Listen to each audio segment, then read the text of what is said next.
Men studentligimda bitta og'aynim bilan turardim, u shunaqa ovqat pishiradigan odamda. Mana kechqurun soat 1 yotibsiz, siz divanda nimadir qilib yotibsiz, u yoqda, men qornim ochdi desam, bu deganiki men hozir uxlayman. U qornim ochdi desa, bu degani turadi, hozir ketadi, siz eshitasiz.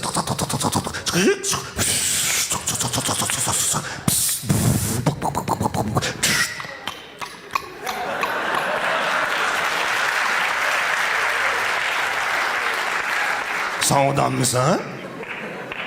Yo'q, yana nima deydi? Men har kun ovqat pishirmayman. Men har kun ovqat pishirmayman. Men senga cho'r emasman. No. Mayli, lekin men ovqat pishirishni bilmayman.